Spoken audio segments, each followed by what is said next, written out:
Bom dia, graça e paz, tudo bem com vocês? Muito obrigado mais uma vez por estar comigo na nossa devocional e hoje continuamos com a nossa meditação no livro de Lucas. O Evangelho de Lucas é maravilhoso, assim como os outros e assim como a palavra de Deus. Hoje é Lucas 17 e já começa com o perigo do escândalo e o dever do perdão. Lucas 17, do verso 1 até o 4. Diz assim: e é inevitável que venham escândalos, mas ai daqueles por quem vierem. Melhor lhe fora que lhe pusessem ao pescoço uma pedra de moinho e fosse lançado ao mar, do que fazer tropeçar um destes pequeninos. Uau! Jesus começa com uma severa advertência contra causar escândalos, especialmente aqueles considerados pequeninos, que podem ser tanto crianças quanto novos convertidos, também conforme está em Mateus capítulo 18 e verso 6. O escândalo aqui não se refere apenas a um erro moral, mas a ser instrumento de queda espiritual para os outros. Depois, Jesus conecta isso ao tema do perdão. Diz assim: se teu irmão pecar contra ti, repreende-o. E se ele se arrepender, perdoa-lhe. Ainda que peque contra ti 7 vezes no dia, e 7 vezes voltar a ti dizendo estou arrependido, tu deves perdoá-lo. Olha só que interessante, hein?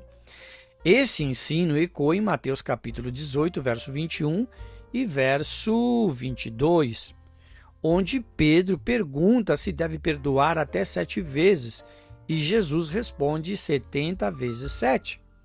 A ideia não é contar números, mas adotar uma disposição contínua para perdoar, como Deus fez conosco.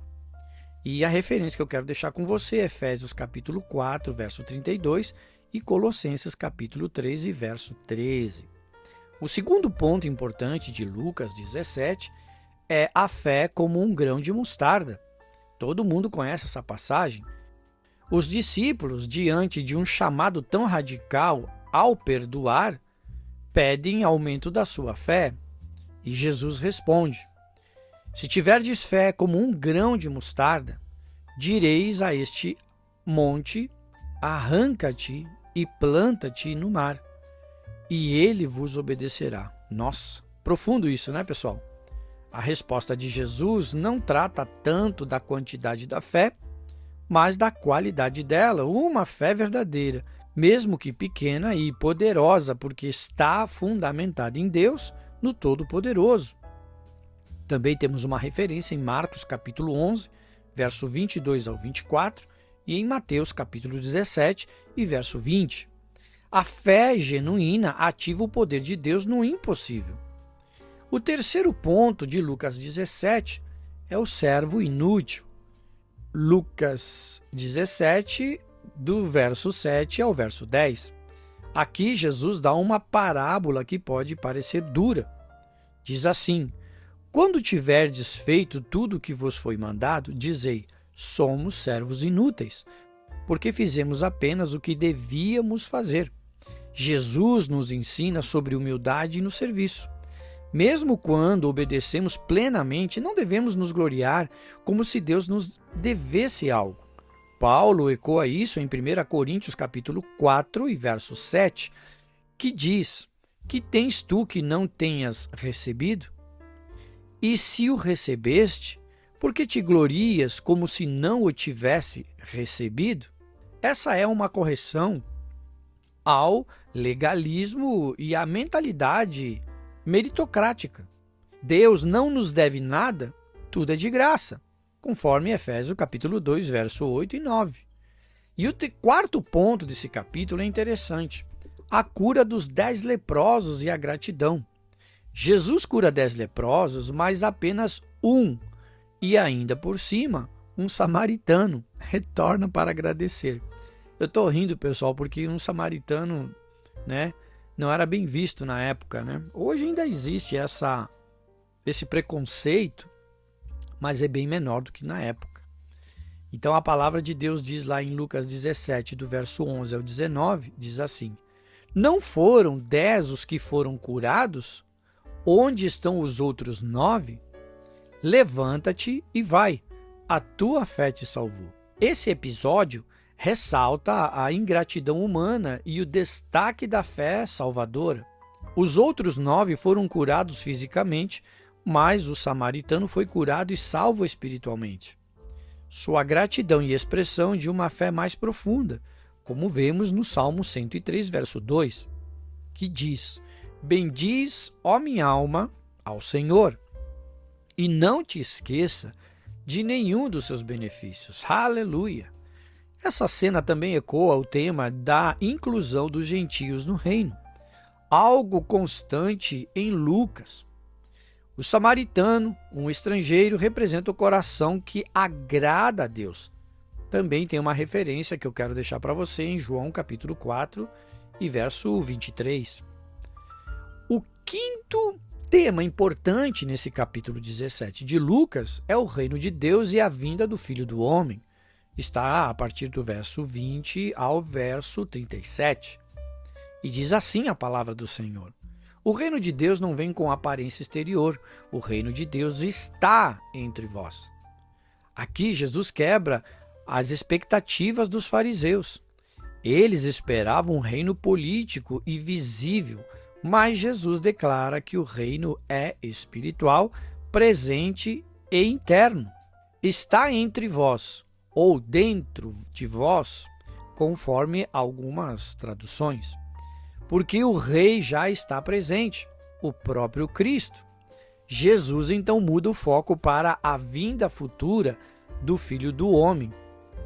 Ele alerta sobre isso, dizendo sofrimento e rejeição, no versículo 25. Mas primeiro é necessário que ele padeça muitas coisas e seja rejeitado por esta geração. O outro ponto, Jesus explica o perigo da distração mundana, como nos dias de Noé e Ló, que está no verso 26 ao verso 29, onde as pessoas viviam suas rotinas, alheias ao juízo eminente. Também vemos o chamado à prontidão da renúncia. Lembrai-vos da mulher de Ló, verso 32. Quem procurar salvar a sua vida, perdê-la-á, e quem a perder, preservá-la-á, no verso 33. Essas palavras refletem em Lucas capítulo 9, verso 23 ao 25, sobre tomar a cruz e negar-se a si mesmo. A vinda do Filho do Homem será súbita, divisiva e inescapável, o próprio Jesus diz. Naquela noite estarão 2 numa cama, um será tomado e outro será deixado, versículo 34. Isso aponta para o juízo final, separando os que pertencem a Cristo dos que não pertencem. Também podemos ver uma referência em Mateus capítulo 24, do verso 40 ao 42, e Mateus 25, do verso 31 ao 46. O verso final, o 37, de Lucas 17, fala de um ministério apocalíptico. A conclusão que podemos chegar, que nesse tema central de Lucas 17, ele abrange tudo o que falamos e eu vou repetir: o escândalo e a responsabilidade espiritual. Começamos no início do capítulo, somos chamados a zelar pelo crescimento dos pequeninos. Depois, perdão sem limite. Depois, fé eficaz. Depois, humildade no serviço. Depois, gratidão que salva. E por último, o reino já veio e ainda virá. E o alerta à vigilância. Ou seja, o Filho do Homem virá repentinamente e devemos estar preparados e desapegados deste mundo. Ou seja, continuamos trabalhando, somos abençoados nesta terra, mas nós estamos de passagem nesta terra, aonde o nosso objetivo final é morar no céu eternamente com Cristo, segundo as promessas da sua palavra, segundo a crença que nós temos e a nossa fé depositada nesta palavra. Porque a própria palavra diz, nós que somos cristãos e cremos nela, que passarão os céus e a terra, mas as palavras de Deus não passarão. Ou seja, Os homens passam, nações passam, mas a palavra continua. Se vocês observarem na história bíblica ou na história da humanidade, quem diria que quando o Império Romano dominava todas as terras, tudo era uma potência da época, morreu. Grécia, tantas outras nações, e sucumbiram. Mas a palavra de Deus continuou e continua. As promessas continuam. O cristianismo tentou ser sufocado na época de Jesus e os cristãos, os primeiros cristãos do primeiro século, enfim, todos foram massacrados, mas a palavra continuou. Sabe por quê? Como diz em João, melhor dizendo, capítulo 1 e verso 1. No princípio era o Verbo, e o Verbo estava com Deus. E o Verbo, aleluia, era Deus.